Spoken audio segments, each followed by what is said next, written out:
seen anything like it. In the dead of night, no moon, 1 o'clock in the morning, we went in. It was called Operation Midnight Hammer.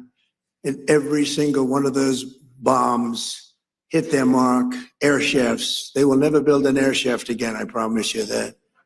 They went right down that granite mountain through air shafts. Most incredible technology you've ever seen, that a thing like that. And it was decimation, it was obliteration. One of the networks said, well, maybe it wasn't that bad. It was that bad. It turned out to be even more than we thought. But after that attack, the Iranian lunatics refused to cease their pursuit of nuclear weapons. And I have to say, before that, Barack Hussein Obama, did you ever hear of him? Barack Hussein Obama, he had the Iran nuclear deal. He went to Iran. He paid him. Remember, he sent two Boeing 757 jetliners. They took the seats out and they piled it with cash, like 1.7 billion of cash. That's when I realized the president is very powerful. The presidency is a very powerful thing when you can do that. I haven't done that yet. I haven't found a reason to do that yet, but that's big. 1.7 billion in cash. You know, there wasn't a bank in DC, Virginia, or Maryland that had any money after that disaster. But they sent the cash to Iran. But more importantly, they signed an agreement, the Iran nuclear deal, which if I didn't terminate it in my first term, I terminated it almost immediately. If I didn't terminate it, they would have had a nuclear weapon long ago, and they would have used it on the Middle East, Israel and the Middle East. And you know the Middle East because when you look at all the missiles that got fired, UAE had 1,500 missiles shot at it. They didn't think they were going to have any. Saudi Arabia didn't expect to have, I mean, we have the most powerful Saudis. Oh, Yasser, you are so powerful. But Yasser, you didn't expect any missiles going to Saudi Arabia. They didn't expect them in Qatar. They didn't expect them in Kuwait, in Bahrain. The missiles rained down on you. They were going to hit you with nuclear or whatever they had. But we stopped it. We stopped it. We stopped it with him. And then there was a big moment also in my first administration when I took out Soleimani. And a lot of people think that might have been the biggest thing of all because he was a mad genius. He was a vicious, horrible human being, but he was a great general and a great leader, if you define a leader in a certain way, very, very powerful leader. In fact, he was so powerful that I really think that the leadership of Iran was extremely happy when I took him out, but they don't say that, but nobody's going to be asking him anymore because they're not here either. But getting the termination and terminating the Iran nuclear deal that was done by Biden and Obama, I would say mostly Obama. Actually, I don't think Biden knew where he was then, too. He had no idea. If you said to him, the Iran nuclear, what's that? But there was 4 years of hell we had with this guy as our leader, I'll tell you. And then we hit him with the B-2 bomber, so we did it twice. But if they would have had a nuclear weapon, it would have been a whole big deal. And I wouldn't be here right now, and probably you guys wouldn't be too happy. You might be in an area, who knows where you would have been. But we did it twice. And I really believe we saved the Middle East. We saved not just Israel, we saved the Middle East. And it was proven by all those rockets that fired down upon you. Saudi Arabia got hit a lot. You all got hit, and nobody expected any missiles to be wasted. You would have thought they were only going at Israel. They weren't. As president of the United States, I would never allow the world's #1 state sponsor of terror to obtain a nuclear weapon. I said that for a long time. And I didn't. To defend America and our allies over the past 27 days, the U.S. Armed Forces, most powerful in the world, have been annihilating Iran's military capacity with force, precision, skill like the world has never seen. It was violence, actually, really violence. We're crushing Iran's currently as we speak. I just looked. We had another big day. We hit them. They don't know what's happening. Remember this. They lied about 3 days ago. I said, yeah, we're negotiating with Israel. We are not negotiating. They're being hit so hard, anybody would be negotiating. They are negotiating. They're begging to make a deal. They're begging to make a deal. Turned out I was right. They were negotiating, which they admitted 2 days later. And in order to make up for their misstatement, they said, we're going to send you 8 ships of oil. And the following day I saw, this is 2 days ago, I saw on one of the networks, very strange, there were 8 ships of oil coming out of Iran. And then they actually said, we're going to add an extra 2. And they added an extra 2, so we had 10 ships. And then people realized we were actually negotiating. And we're negotiating now, and it'd be great if we could do something, but they have to open it up. They have to open up the Strait of Hormuz. Excuse me, I'm so sorry. Such a terrible mistake. The fake news will say, he accidentally said, no. There's no accidents with me, not too many. If there were, we'd have a major story. No, well, we had that with the Gulf of Mexico. Remember the Gulf of Mexico? And one day I said, why is it the Gulf of Mexico? We have 92% of the area around it. They have 8%, really less than 8%. But for 350 years, it was good. You know, they were there 100 years longer than us, Mexico. They're at 350, we're at 250. And I said, often asked myself, why do we call it the Gulf of Mexico? It seems like we dominate. Well, when I checked, it was more than 92%. So I announced, I wouldn't say Mexico was thrilled, but I announced that from now on, the Gulf of Mexico is going to be called the Gulf of America. And it took about 1 hour and it was done. Everybody, the president called me. She's really a nice person too. I like her a lot. She called up. She had the most beautiful voice. She's a very elegant woman, has a beautiful, beautiful voice. She goes, President, tell me, this is not so. No, it's so. Oh, it's so. And then Google Maps changed it. We won the court case in about 1 hour, and Google Maps changed the name. And it's now the Gulf of America, which it should be in all fairness. We're crushing Iran's weapons stockpiles, destroying their missiles and drone factories at levels nobody ever thought was possible, and turning their defense industrial base into nothing. Iran's navy is gone. It's all sunk at the bottom of the Gulf and elsewhere. Did you see the attack submarine that we have, went after one of their boats? It was called the Soleimani. It was the pride of their fleet. But this attack submarine goes like 60 miles an hour. I'd never saw anything. And it caught them in about 2 minutes. And that was the end of the Soleimani. Now, then they're 100% dead. They have 22 mine droppers. They go on mine droppers.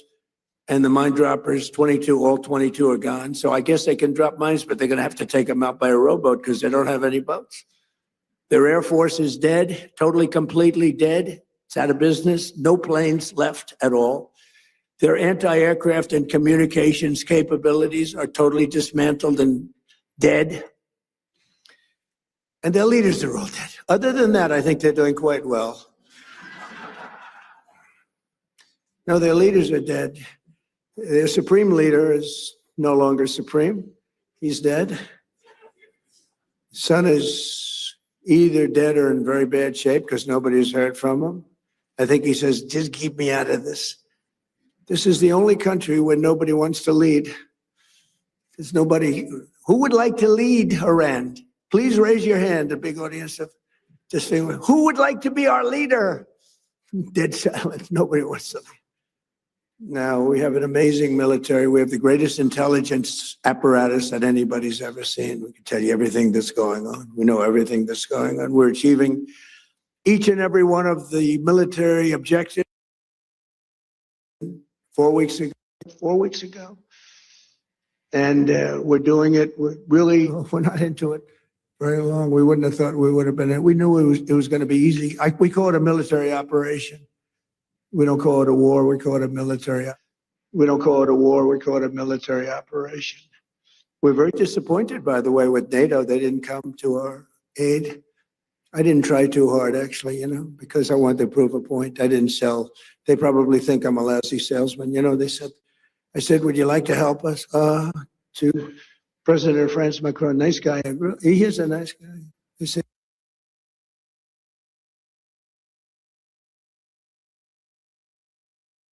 before we start.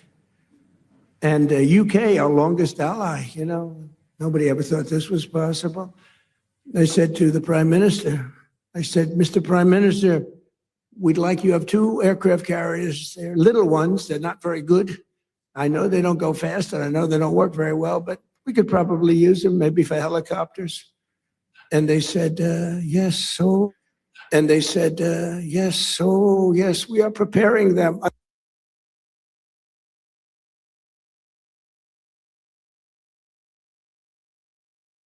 We will be there. This is NATO.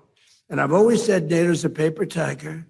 And I've always said we help NATO, but they'll never help us. And if the big one ever happened, and I don't think it will, but if the big one ever happened, I guarantee you they wouldn't be there. And we learned from that. And remember what I said, because they made a big mistake. They were not there. The Chancellor of Germany, these are all friends of mine, Friedrich, the Chancellor of Germany, he said, this is not our war. We have nothing to do. Well, Ukraine's not our war, but we helped them. I wouldn't have had to help. If I were president, that war would have never happened. But we had a man of a very low IQ as president, and he had no idea what the hell it was. I was listening to him talk. I said, he's forcing an issue that's going to be trouble. And it turned out to be trouble.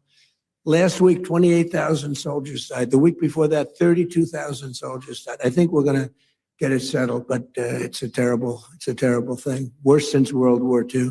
I settled 8 wars, and this should have been one of the easier ones, but the hatred between President Putin and President Zelensky is extreme. Never good. Hatred's a bad thing when you're trying to settle a war. I want to thank the entire kingdom of Saudi Arabia. Been very helpful, unlike NATO. Saudi Arabia fought, Qatar fought, UAE fought, Bahrain fought, and Kuwait fought, even though they shot down 3 of our planes with the finest missiles. We could have done without that.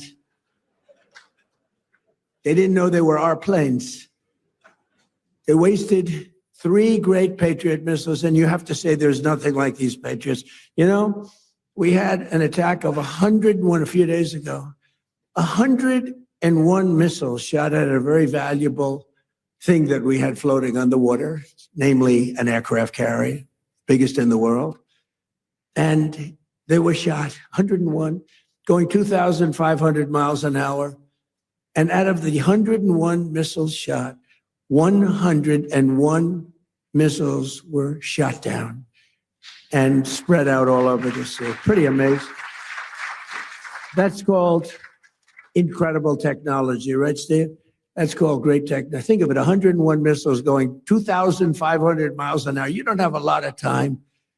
And these aren't necessarily weightlifting shoulders. These are very smart people doing that. And I watched them. I watched their performance. Missiles launched. It's almost like they're bored by it. They have like 9 seconds ahead of FIFA, the most powerful man in sports. Johnny, you never choked, right? These guys can't choke, but they're very smart. High IQs. We need high IQs. We have too many low IQ people. But what happened is, you have to see it. It's very cool. Missiles launched, missiles launching. They're launching. Okay, we're ready. 101 missiles coming at them. All right, we have like 11 seconds to make a determination. Then at 7 seconds, fire. It's the most unbelievable thing. Fire, boom. One at a time, just knocked them out like they were nothing. Genius. It's like unbelievable. I mean, to think and we have the technology nobody has. Look at what happened in Venezuela. They had other equipment, not ours. They made the mistake of using other equipment. Didn't work too well. And Venezuela was, took 45 minutes. It was a 45-minute war. This one's bigger.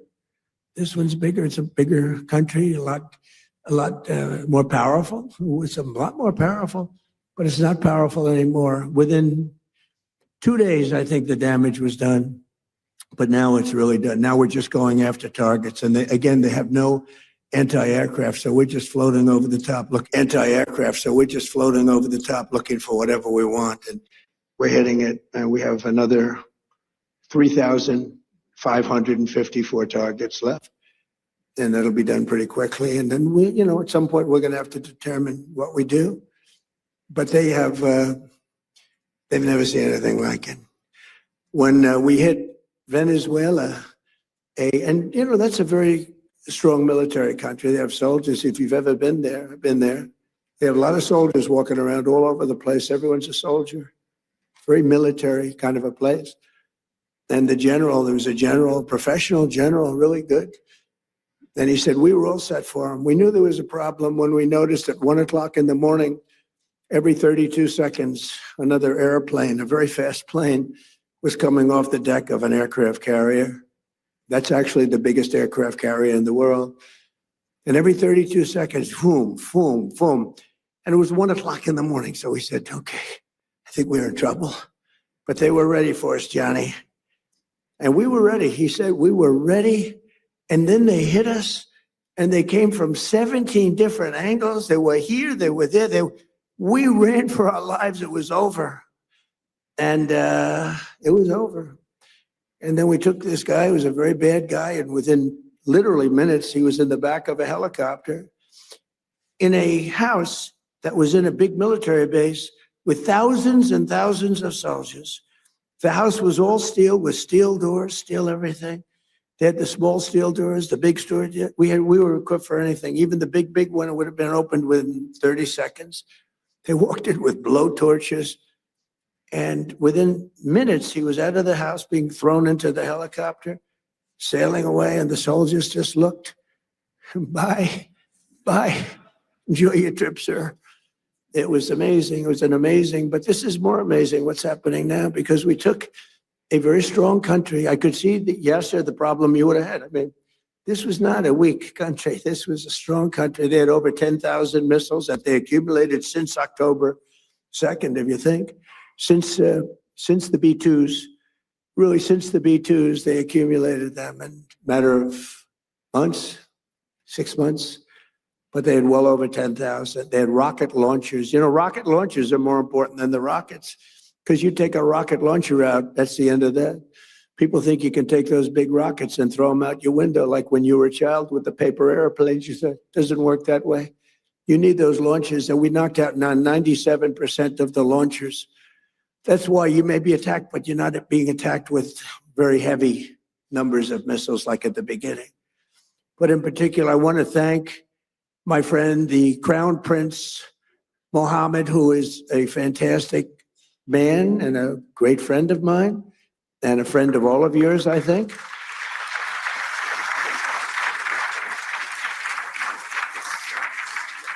And he's a warrior. He's a warrior. He was not afraid of this country that, frankly, he should have been afraid of, because they're very powerful. I want to thank Tamim, because Tamim these three people have been unbelievable. Tamim, and then UAE, Mohammed. These are three great people. And they were under tremendous attack, unexpected attack. And they weren't thinking this was going to happen. Nobody was. And they turned against them and really became very powerfully aligned. And they were with us, but they weren't with us very obliquely. They were with us. But I think that I have to acknowledge for their bravery, because they were being hit pretty hard. All three of them, they were being hit pretty hard. The Emir, Mohammed, you had two Mohammeds and a Tamim, and they're friends of mine. And also I have to say that Bahrain and Kuwait, they were stand up, more so than NATO, I want to say, more so than NATO. Now they're a little closer to the action than NATO in all fairness, but very disappointed with NATO, but I wasn't disappointed with our allies in the Middle East and others. We had tremendous support from countries that were not in the general area, but they were tremendously supportive. I think Turkey was fantastic, actually fantastic, and they stayed out of things that we asked them to, and he's a great leader. He's a great leader. And Indonesia was great. We had so many great, you learn who your friends are, really do. You learn who your friends are. And, but Indonesia, Turkey, and so many other countries, but the five were great. But your dear friend and my dear friend he was all man. He stood up and he wasn't scared. Maybe he was, I don't know, maybe he was, but he didn't show it. He was great, a great leader. Saudi Arabia can be very proud of because he's got a lot of titles. He's the crown prince. He's the prime minister. He's the future king. He's got about 7 other titles. I said, you have more titles than any human being on earth. He's everything. And he deserves to be because he's a winner. So I just want to thank those people. So the Middle East will be transformed, and the future of that region I don't think it's ever looked brighter. You couldn't have, we did the Abraham Accords. I hope you're going to be getting into the Abraham Accords finally. Yeah, so will you please go back and explain? It's time now. Mohammed said, oh yes, as soon as we do this, as soon as we do that. I said, Mohammed, we did that. Oh yes, but we have a couple of other things. It's now time. We've now taken them out and they are out bigly. We got to get into the Abraham Accords. And we hope all of the countries are going to be in the Abraham Accords. Now, we have some very brave countries that did it, years ago. They went in and you know who they are, the early four. And they did a great thing in doing it. And it was great for them also economically. But it was a great thing that they did it. But I think all the Middle Eastern countries are going to be joining now. And in some cases, I would say all the Middle Eastern countries and beyond. You have people not in the Middle East that want to be members. You'll be seeing that soon. In the meantime, the conflict in Iran also makes it absolutely vital for the radical left Democrats in Congress to immediately end their dangerous shutdown of our Department of Homeland Security. They want to play games. That's all they are. These people are lunatics. They sort of remind me actually a little bit of Iran. They're deranged.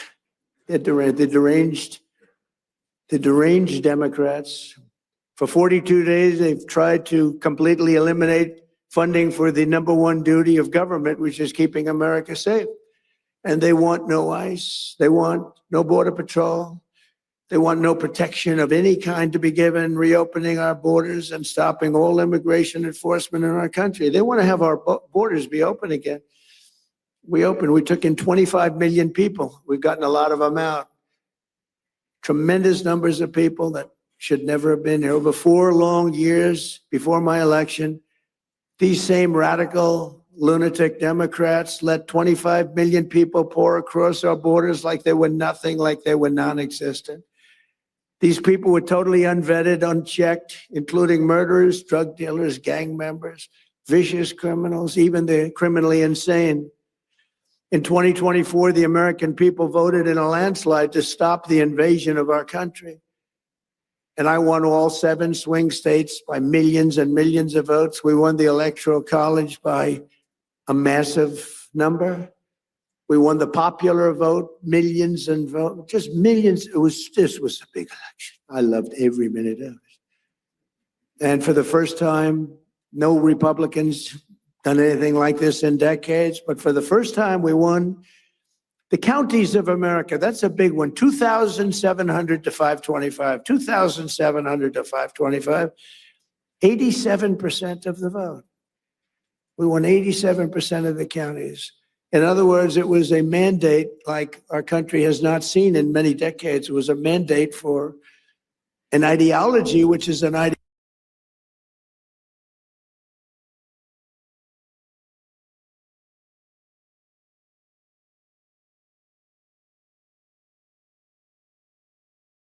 they've ever been before. I heard the other day, I think that he's losing the MAGA base. I said, really? Because of the war. See, I get into a war. Of course, they call it a war. I call it a military conflict. But there's a reason for that.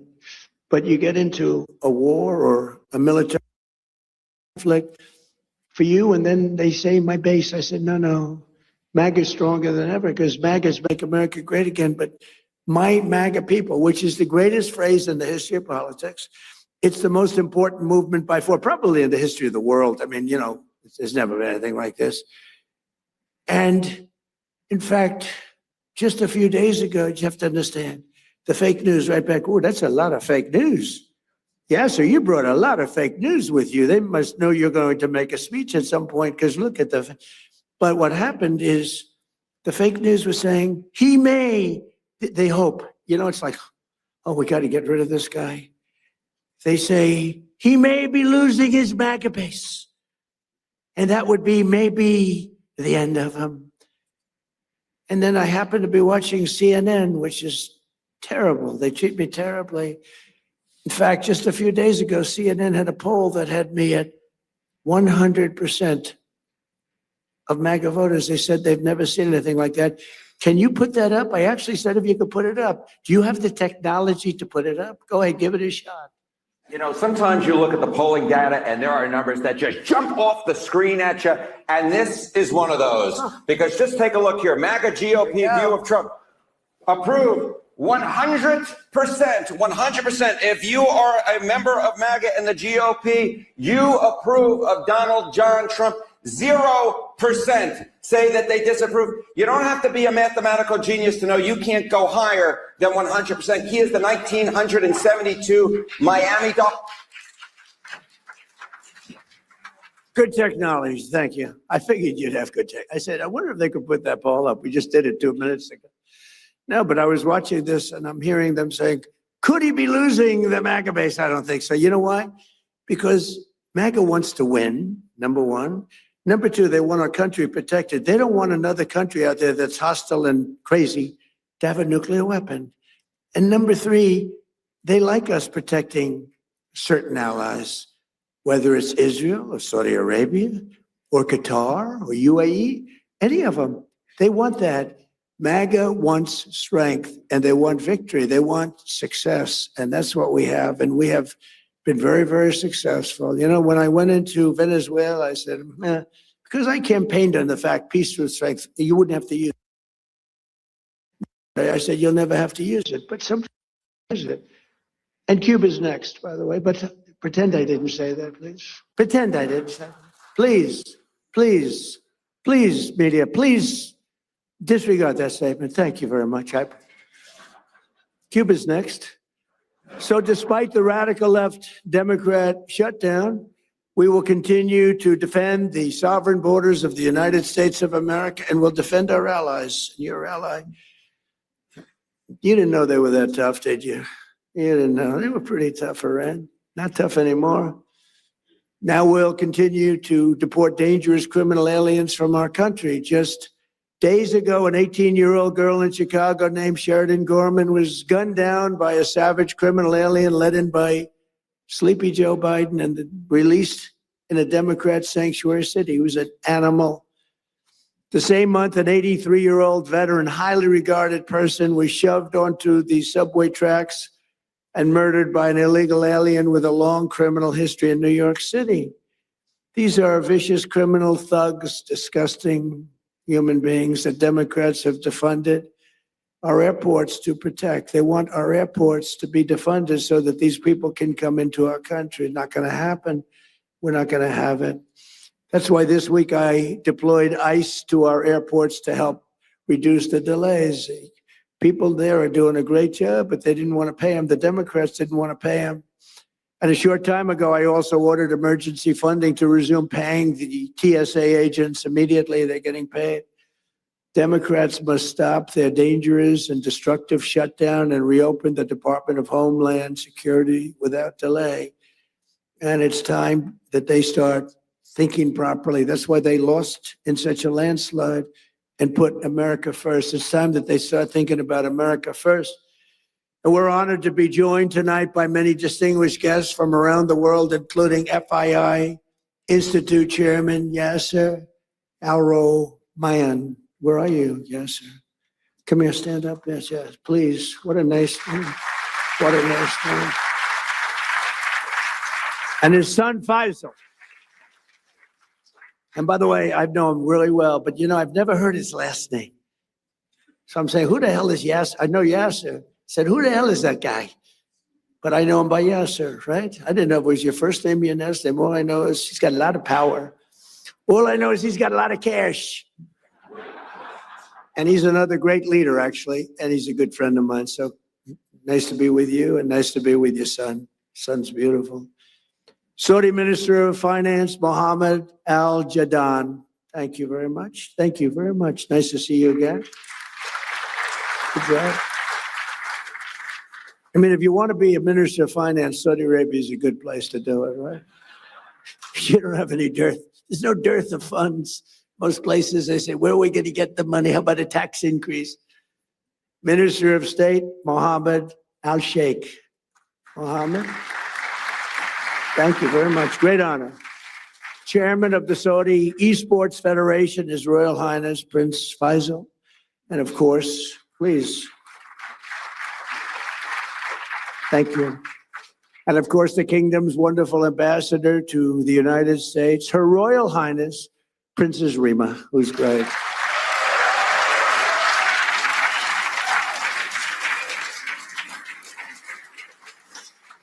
She's great. Also, I want to thank the president of Sierra Leone, Julius Madabio. Madabio, I love that name. Thank you. Great honor to have you. And chairman of the FII Institute Executive Committee, Richard Attias. Thank you, Richard. As well as special envoy, I call him Henry Kissinger, who doesn't leak, because Henry is a big leaker. Richard Nixon would beat him. Henry, somebody's leaking on us. There's somebody leaking. Henry would say, we'll get to the bottom. It was Henry that was leaking. That wasn't good. So we have Henry Kissinger, better than Henry Kissinger, and he doesn't leak. Special envoy, Steve Witkoff. Thank you, Steve. Doing a great job. And he and Jared Kushner, they're like a team. And boy, I tell you, they're a good team. High IQ. It's a high IQ team. You want to find your high IQ people. Director of the Office of Science and Technology Policy, Michael Kratsios, a Greek individual. Where's Michael? He was at the Greek event. Hi, Michael. He was at the Greek event yesterday, so I know he's Greek. They asked me, please, sir, would you introduce Michael? CMS administrator, a phenomenal man, a brilliant man. You know, he had a show on television for like 20 years that was so great. I was on his show. He said, would you do me a favor? Would you go on my show? I said, yeah, I'll go on your show. It's a big show. It was very successful. And I went on his show, and he determined that I should lose weight. This is what I went through. He said, I think you should lose weight. I said, I don't need you saying that in front of millions of people. You don't have to tell me that. But he's a great guy, and I don't know how he ever got the job after that, but he's the most powerful man, actually. Medicine, him and Bobby, what a team. Bobby is great. He's great. Dr. Oz, you know that, Mehmet Oz. And they're coming up with things that are amazing, a little out of the box, but the out of the box guys are really finding things that are amazing. Autism, that's so important to us. We want to find out, why is it happening in such large numbers all over the world, but why is it happening in our country all over the world? And you're coming up with some pretty impressive studies and answers. A really good friend of mine, the president of FIFA, Gianni Infantino, and Johnny is great. You know, when I didn't get the Nobel Peace Prize, you got to understand, I don't care. Norway has lost so credible. I stopped 8 wars. I even stopped India and Pakistan. And they were going at it for a week. They had 9 planes already shot down. They were in a war. I stopped them. You know how I stopped them? I said, if you keep fighting, I'm going to put a 250% tariff on each one. No, you cannot do that. I said, I'm doing it. All right, we won't fight anymore. That's how I stopped them. I used tariffs to stop. You ever hear of anything like that? It was too much for them to bear. But they were going to be in a war. And the prime minister, actually a great guy, the prime minister of Pakistan said President Trump saved 30 to 50 million people, 2 nuclear countries. Would have happened. And I figured, I mean, if I don't get the Nobel Prize for Peace, nobody will ever get it. I didn't get it. I'm not surprised. I didn't get it. And the person that got it was shocked. She's a wonderful woman, too, by the way. And she said, no, no, no, I don't deserve it. President Trump does. Nobody deserves it. Nobody ever does. I stopped 8 wars, Yasser. Do you know what that is? 8 wars. You didn't stop 8 wars. You started 8 wars, Yasser. I stopped 8 wars. But it was a little early because, in all fairness, it was for the year before, right? It was for 24. But still, you thought they would have made an exception. But they didn't do that. You watch what happens. But it was sort of amazing. So she was so nice, and she actually came to the White House and she presented me with her award. She's a wonderful woman. But stopping wars is, I think, is it's the best. I think I do it the best. I stopped wars that nobody thought. President Putin called me. He said, I can't believe you stopped this one and this one, which are impossible. Azerbaijan, it was an impossible war to stop. We stopped it. But we also have a man who's probably good at stopping wars. I know he's good at being a tough guy. He is a tough guy. He's been very tough on crime, and he's done a great job. Miami Mayor Francis Suarez is here someplace. Francis, hi. How are you? And we have a great son. He's got the best genes, I think, of any human being I've ever known. He's my son, Don Trump. Don. He's a great guy. And his fiance, Bettina. Good, Bettina, good. No, my son's got the greatest genes in history. I'm a big believer in genes, by the way, I will tell you. My daughter, Tiffany, and her husband, Michael. My beautiful daughter, right? And they have a new child, the most beautiful guy we've seen, right? Blows us all away, right? He's great. Thank you for being here. And countless other business leaders. We have so many friends of mine here, so many business leaders, but we can't go on because we have a couple of moments more to discuss the world and the economy. Over the past 14 months, the Trump administration has achieved perhaps the most dramatic one-year turnaround of any nation in all of history. A short time ago, a man that we just discussed, the king, the future king of Saudi Arabia, and I also love the king of Saudi Arabia. What a man he is. When I was there, we bonded. He would grab me to get up. He was a little frail at the time, and this was a long time ago, and he's still doing well. And he'd grab my arm to get up when I was sitting next to him. And they said that's the only time he's ever grabbed anybody. He would grab me all the time. And I said, I think he likes me. And he did like me, and he still likes me, and he's a great man, and say hello to him. He's a great guy with a great son. But a short time ago, we were together, and he looked at me, and he said, you know, it's amazing. 1 year ago, you were a dead country. Now you're the hottest country anywhere in the world. He didn't think this was going to happen. He didn't think he'd be kissing my ass. He really didn't. He thought he'd be just another American president that was a loser, where the country was going downhill. But now he has to be nice to me. You tell him he better be nice to me. He's got to be. But it was really something. He said, though, he said, you know, it's amazing, President, because he's a very smart, but a regular kind of a guy. He said, you know, it's amazing, President. A year ago, in that case, it was a year and a half. It was 6 months ago. But a year ago, you were a dead country. Now you're literally the hottest country anywhere in the world. And that was before we beat the hell out of Iran. You know, now I think he's got to say even better. I think we have to up it.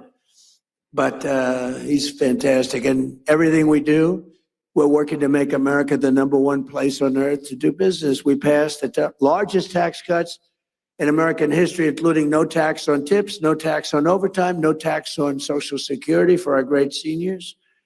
We provided 100% expensing and bonus depreciation so that anyone who wants to build a factory can deduct the entire cost of equipment and the entire factory in the first year. That used to take 38 years to do. You'd take it little drips. Now it's done.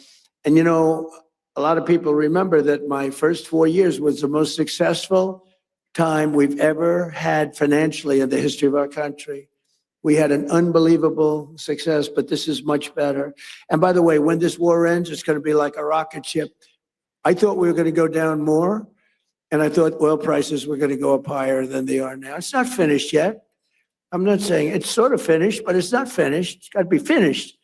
And I thought that we would see a bigger drop in stock. Hasn't been that bad. You know, it's sort of crazy. I hit 50,000 on the Dow. People said that wouldn't be possible within 4 years. I did it in 1 year.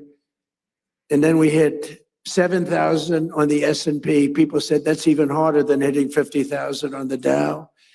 And I did that in less than 1 year. Toward the end of the year, both of them, we broke every record, every stock record we broke. And you're big beneficiaries because so many of you invest in the United States, and keep doing it because it's going to be a rocket ship. You watch. But then I said, all right, do I have to do this? We have a country that's sick and demented, and they have a nuclear weapon, or they want to have one. They were very close to getting it. Remember, they were 2 weeks away. They were 2 weeks away. If we didn't hit that, I call it the nuclear dust. I use the term nuclear dust. If we didn't knock the hell out of them, they would have had a nuclear weapon within 2 to 4 weeks, and they would have used it on you and on Israel and on everyone else. And I said, we really do have to stop and go on a little different journey for a little while and take them out and then go back to life. And that's what we did. And we did it violently. We did it powerfully. We did it with the respect of the world. And we helped a lot of allies. And we learned about other allies. We learned that other allies weren't there. We didn't need them, but they weren't there if we did need them. And that's going to be very costly for them. The stock market has set 53 all-time record highs since the election, adding $9 trillion in value to America's savings and retirement accounts and 401ks. Everybody's benefiting by this. And more Americans are working today than at any time in the history of our country. At any time. To me, that's the number one stat. More Americans are working today by far than at any time in the history of our country. And in 14 months, we've lifted 3.3 million Americans off of food stamps. That's a record. And Biden and his allies wrecked our country. They wreaked havoc on our economy, and they gave us the worst inflation in American history. Under Trump, during the last 3 months of 2025, we got core inflation down to 1.6%. And right now, the average tax refund for filers, because of the great big beautiful bill, has been close to $5,000. It's a lot of money for a family. And this, you know, when I'm talking to Saudi Arabia and I'm talking about $5,000, they look at me, 5,000? That's like a penny, right, David? That's like a penny. Saudi Arabia is not into $5,000, but it's Saudi Arabia. I just want to ask, are the Saudis impressed by the fact that a family has saved $5,000? I know they're looking like, what the hell is 5,000? Their shoes cost them more than 5,000. But that's the way it goes. We're talking about, remember, we're talking about the real world. In his entire term, Joe Biden, I have 2 terms for him, Crooked Joe and Sleepy Joe. It's always been pretty, you know, I do sometimes a poll, which is a more accurate term, sleepy or crooked, pretty much even. I like sleepy. In his entire term, Sleepy Joe Biden got less than $1 trillion of new investment in the United States, a lot less. And in our first 11 months, 12th month is coming, it's going to be big, we did $18 trillion. Think of it, less than $1 trillion for 4 years. In 11 months, we did 18 trillion. And we have factories being built all over the country at a level that's never been seen before. And a lot of that has to do with the fact that I allow these plants and everything to build their own electricity. Well, we need big electricity. They're all building their own electricity. But a lot of it has to do with the tax bill. A lot of them, because it's really the biggest tax reduction bill in history, the great big beautiful bill. And a lot of it has to do with the 1 year deductibility where you build a plant and you take the whole thing as a deduction. I did that in my first term also, but I had it for 1 year. Now I have it for 10 years. So it's pretty amazing, and it's pretty amazing what we're seeing. But it all started with our historic visit to the Kingdom of Saudi Arabia.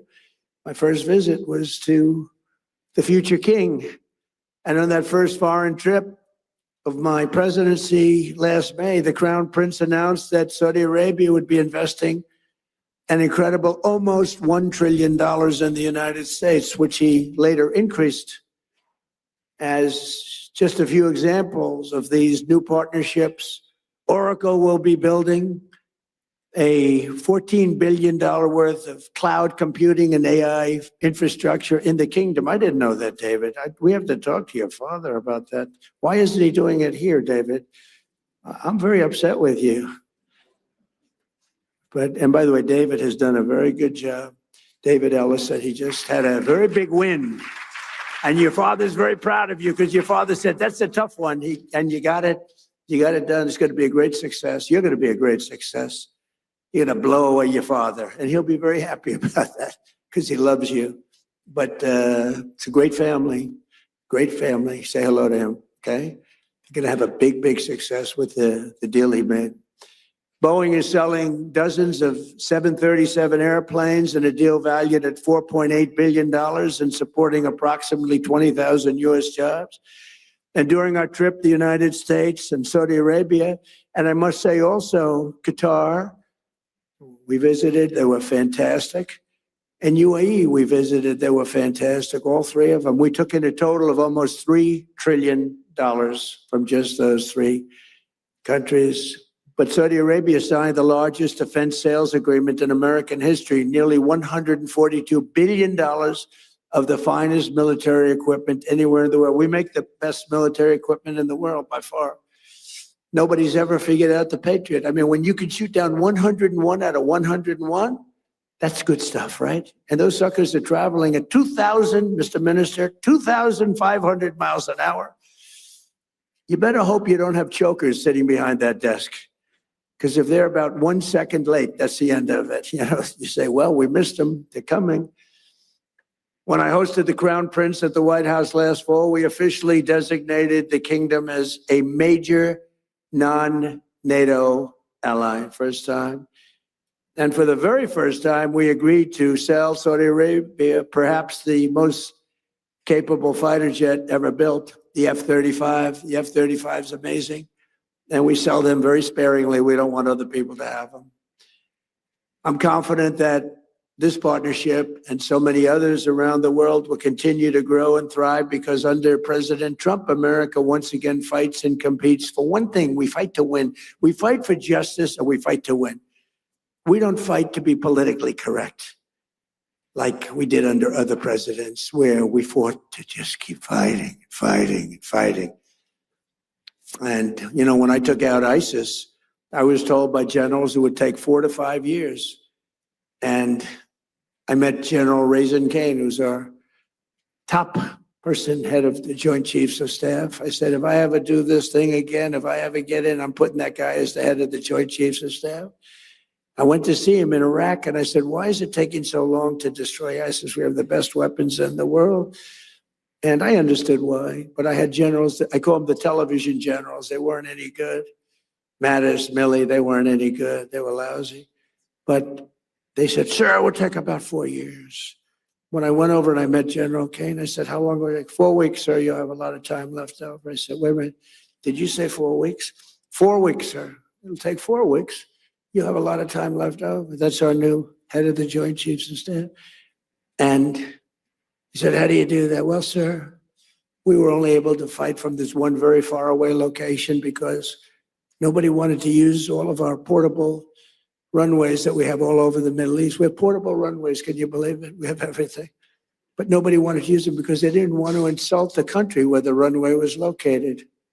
I said, they wouldn't even know. Do you think some country's going to know when we have jets taking off? They don't know. He said, well, I agree with you, sir, but whether they know or not, who cares? He said, so we have about 17 locations that we could take off. From this one, it took 8 hours to get to the destination. By the time we got there, we had to refuel all the time and we had to come back. He said, but we have 17 different locations, sir. And sir, we're going to hit them from the left. We're going to hit them from the right. We're going to hit them from the east and the west. And we're going to hit them from above. And you could see he was getting crazy. And I said, what's your first name? He said, Raisin, sir. What do you mean, Raisin? My name is Raisin. He said, you mean your name is Raisin Kane? And he said, yes, sir. You're the guy I'm looking for.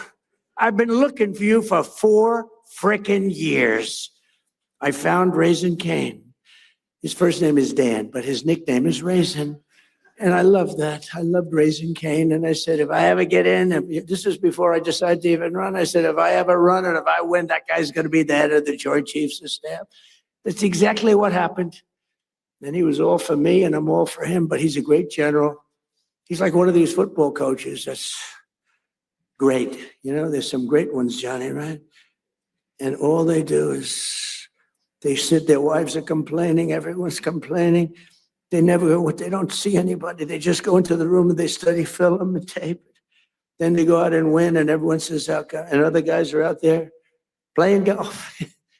They're not winning. And he's been great. And Pete Hegseth has been amazing. He's been amazing. Pete has done a great job. He was born for it. I really believe he was born for it. We have a lot of great people. We have a lot. We had a great first 4 years, but the people we have now, look, when I won, I'd never done it before. I ran. Everyone thought I was doing it for fun. Even Steve Witkoff, he said, you're doing it for fun, right? No, I guess. I don't know. I didn't know what I was doing it for. Maybe. But they all said, no, he's going to run. And in September, he's going to have a lot of fun. He'll drop out. And then the debates came, and I did good in the debates. And we're knocking people off, all senators, governors, mostly senators and governors, all professional politicians, smart guys. You can't be stupid and be a senator or a governor. It doesn't work that way. Other than Biden, he got lucky. He was in a room. They locked him in a room, and he never got to talk. So that's a whole other story. But I ran, and then all of a sudden, there were 18 people, including me. Then there were 15. Then there were 12. Then there were 9. Then there were 6, 5. It's like a rocket ship. 4. And then all of a sudden, I won. But I never did it before. I went to Washington. I said, I've only been here 17 times, and I've never slept over. I didn't know anybody. So I had to take recommendations from rhinos and some good people. I mean, there were recommendations, and some were really good. I mean, I had some great people. Look, I rebuilt our entire military in the first term. We got the largest tax cuts in history, the largest regulation cuts in history in the first time. We did good, but I didn't have the same people generally. But I went home and I watched this thing closely. And by that time, I knew the good, the bad, and the ugly. I knew the good ones. I knew the bad ones. And when I came back, I picked great people. We have an unbelievable, we're talking military now, but we have an unbelievable group because I got to know it. I was never in Washington. You know, it's hard. I never ran for class president. All of a sudden, ladies and gentlemen, your next president of the United States is Donald Trump. I said, really? I never did this before. Johnny, I said, how the hell did this happen, right? But it did happen, and we had a great first term. But the second term is blowing it away, to be honest with you. It's really blowing it away. And when we decide to leave, regime change, I guess we change the regime. The regime gets blown up every 2 days. No, everybody's afraid to announce who's the head. We don't even know who the hell the leader is. So I think we have regime change already. But we're going to be, at some point, we'll be leaving. And I think you're going to see a rocket ship because we won't have that dark cloud hanging over our head, Steve, right? That we did before, which was a nuclear-armed, sick country of Iran, because it might have affected your country, Saudi Arabia and the others, and it certainly affected Israel more than anybody, the hatred they have for Israel, but it also affected us because with modern day equipment, they can fly. And how about the fact that they flew a missile 2,700 miles the other day? They didn't say they had that. Nobody knew they had that. Went 2,700 miles. So we learned a lot, but we're determined to have the best technology, the brightest minds, the greatest businesses, and the strongest economic and security partnerships of any nation, anywhere in the world. And for this reason, we're also committed to ensuring the United States remains #1 in artificial intelligence. We're doing great. We're leading China by a lot. And I'll not allow radical left maniacs to sacrifice American AI leadership to red tape or political correctness. It's going good. We're doing really well. We're building factories all over America, the biggest in the world. And in America, we don't fear the future. We invent the future. We're really inventing the future. We have the most brilliant minds. And we invite all nations to join us in building the most powerful AI ecosystem on the planet. We're building more automobile plants than any time in the last 50 years. For a lot of reasons. I think #1, maybe the election, but #2, and a close #2 is tariffs. The tariffs are driving people in from Canada, Mexico, Germany, Japan, South Korea. They're coming in. We're building auto plants all over the United States. Tens of billions. I met Mr. Toyota in Japan. I said, "What's your name?" He's about 92 years old. Sharp as a tack. "What's your name?" "Toyota." I said, "You're rich." I said, "Do you have anything to do with automobiles?" "Yes." "What do you have to do with Toyota?" "I own it." And I said, "Well, do you want to make an investment?" "Yes, we're going to spend $10 billion, spending $10 billion right now on building 5 plants. Everybody is. They're all coming into America. We're going to be hotter than we were 70 years ago when we dominated the automobile. We made all of the cars. My administration has also worked tirelessly to ensure that America remains at the bleeding edge of crypto revolution. We're really doing great. And if we're not going to do it, then China is going to take it over. They want to do it. We're going to be the undisputed crypto capital and Bitcoin superpower of the world. Bitcoin's very powerful. It's all becoming powerful. So many people now, they want to pay you in crypto. They want to pay you in Bitcoin. And we have to be at the top of it in all of these, call it an industry. Last year, I signed the landmark Genius Act into law, creating a clear and simple framework for dollar-backed stablecoins. And this was a historic achievement, and I'll not allow Democrats and their big bank donors, although they've had a lot of support for crypto. They will say that. The Democrats have been very strong on crypto. They want to see it too, which is shocking if you want to know the truth. But we don't want any pointless regulations or needless restrictions. We want to have free enterprise, open.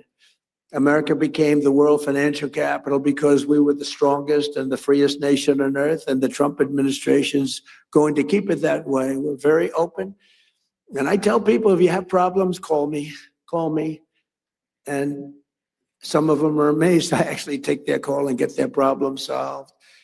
For 4 long years, our country was pushed to the brink of destruction by radicals and thugs and stupid people who punished success, pillaged our economy, dismantled our borders, and surrendered our strength. But today, all of that is behind us. Our country is prospering again, I think, like never before. I would say, it's amazing. I knew I'd do it. I didn't know I was going to do it. I had no idea it was going to be this fast. But you never know. I had no idea I'd be going into Iran. I didn't think we'd have to do that. But it turned out we did, because they became more and more radicalized and more threatening. Our economy is booming again, and America is respected again all over the world, perhaps like never before. With the help of business leaders, innovators, allies, and partners like those in this room, incredible people in this room, incredible success stories, the most successful people in the world. We'll seize every opportunity, overcome every challenge, defeat every threat, and America and our allies will thrive and prosper and win like no nations have ever won before. You're going to win like you've never had before.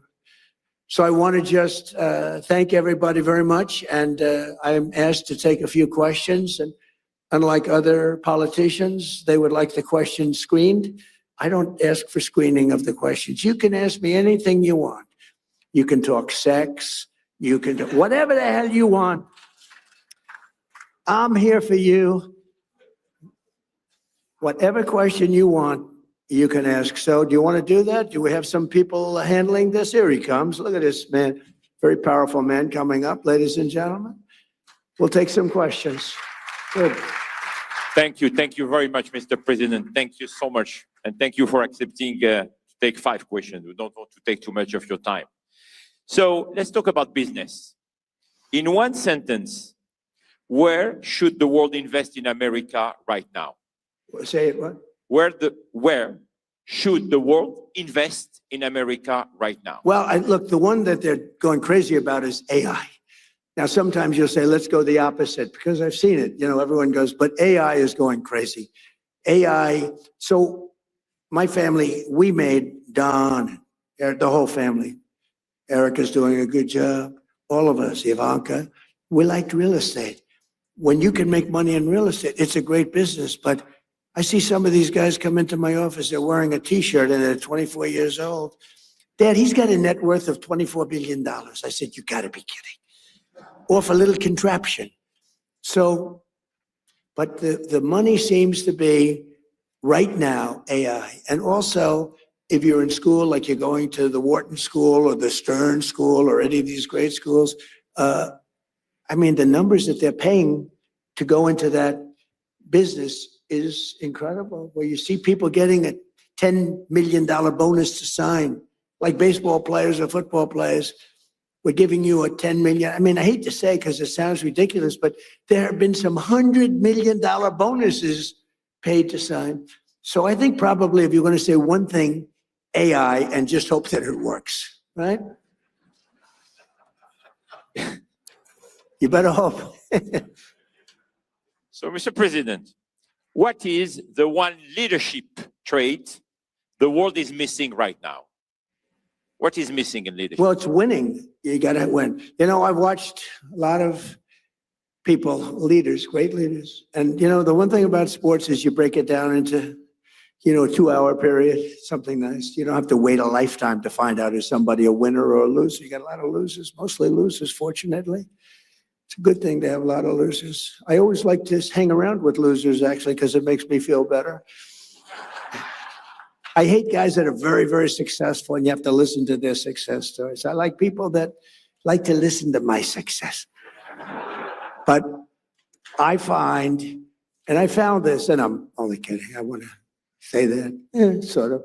But I find that people that win, it's much easier to lead when you're successful and you win. You know, Vince Lombardi was a very tough person, a very tough football coach. He was sort of a violent guy, actually. I knew him. But he won, and he got away with things because he won. You know, I say, if you win, winning helps you to become a better leader. People follow you if you win. And not everybody can win. Some people win and some people don't win. But when you win, it's a lot easier to lead. Talking about winning, Mr. President, the world is entering in a new economic era. Who do you think are the winners and who do you think will be the losers? Are you talking about as nations? Yes. Well, or sectors? The United States right now is the hottest country anywhere in the world, by far. And we've done it very quickly because we have a good system. Now, it's somewhat radicalized because the Democrats are really holding us back. And you better hope they don't get in because they'll destroy a lot of what we've built. But right now, the United States, as the king, future king of Saudi Arabia said, we're the hottest country anywhere in the world. I must say, I respect China greatly because it's amazing that with a system that in theory shouldn't work, you know, we go to school and we go to the best business schools and we do well in those schools. And we read about free entrepreneurship and we read about all of these different things. But you look at China, how well they do, how well they manufacture. I mean, they manufacture cars so many that they actually have a contest for who can manufacture the least cars because they have so many cars. You have to have great respect for China for the job they do. Like them or not like them, you have to respect them. So precisely, you will be going to China in May. Yes, I'll be going. We had a meeting and I called up President Xi. I get along really well with him. He even approved the TikTok deal. He said, I will not approve that deal to other people, not to me. And I thought it was good if we could keep it going. I like it because I'm the #1 person on TikTok. Can you believe it? I put a chart up there, another chart. You want to put another chart up? Like we did with fake news CNN. I said, you know, let's see what happens. So we got a group of very big investors, the biggest investors, and they really wanted to buy TikTok. And I did very well on TikTok in the election. I won the youth. I did tremendously well with youth because of TikTok and other things, certain interviews, etc. But I did very well. And I sort of developed a liking for it. And I was told that it will never be approved by China. You had to get approval. And I didn't really care. And then it got to a point where all of these very successful people were willing to pay a lot of money for TikTok. And I called up President Xi. I said, do me a favor. Will you approve, please? It's good. It's good for China, good for us, good for everybody. Would you do me a favor? I know you said it was a hard no. And I said, I know you said no to everybody, but you haven't said no to me. Would you do me a favor? Would you approve it? It's good for China. It's good for us. You have a lot of big investors. They're investing in China also. They have a lot of money in China. I would appreciate it. He said, okay, I'll do it. Nice. It was very nice. And they bought TikTok, and it's going to do good. And it was done with the consent of China. We get along well with China. China used to take big advantage of us, but they don't take advantage of us anymore. Now we compete very nicely with China. We put tariffs on China. The tariffs got too high. At one point, they were up to 145%. And I was saying, nope, put tariffs on that, put tariffs on for fentanyl, add 20%. And then one day I said, what's China paying now? Sir, they're paying 145%. I said, 145? That's crazy. I got a little carried away. So I got them down to 100. Then I took them down a little more. And I'll never forget, I took them down a little bit from 145 to 100. And the fake news said, Donald Trump collapses on China. They're paying 100%. Nobody pays 100. So anyway, we got it down. And now we have a great business relationship with China. I've always had a good relationship with President Xi, except for the COVID situation, because I wasn't thrilled about that. He wasn't thrilled either, by the way, but I wasn't thrilled. But I have great respect for him as a leader. And we had a deal. I was going there, and I didn't want to go during the war. I said, look, we have a thing called a war, or as they would rather say, a military operation. It's for legal reasons. I say military because as a military operation, I don't need any approvals. As a war, you're supposed to get approval from Congress, something like that. So I call it a military operation, but we have that going along, and I'd like to delay it. So we delayed it a few weeks. So I'll be going very shortly. Mr. President, we have few leaders here, business leaders from Africa. And of course, we have His Excellency, the President of Sierra Leone. What is your vision about Africa today? Well, I tell you, it's got tremendous potential. Now, I've been hearing about this for a very long time, and I have a lot of friends that have bet the ranch on Africa. They're very smart. It's got tremendous earth. It's got tremendous value underground, which is a very important. So do we. So does we have the most oil, gas, and coal and everything of any nation on earth. It's a big advantage. But Africa has tremendous value in its land, and if they can unify and get together, I think it's got tremendous potential. I have a lot of very smart friends that they're putting everything into Africa. What do you think, Mr. President, is today the biggest mistake that leaders are making right now? Not sticking together.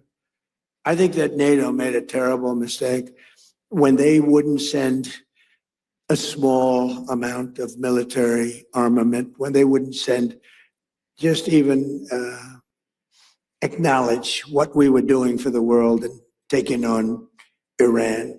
I never considered it very risky, but war is always risk. A lot of strange things happen in war that are very bad, but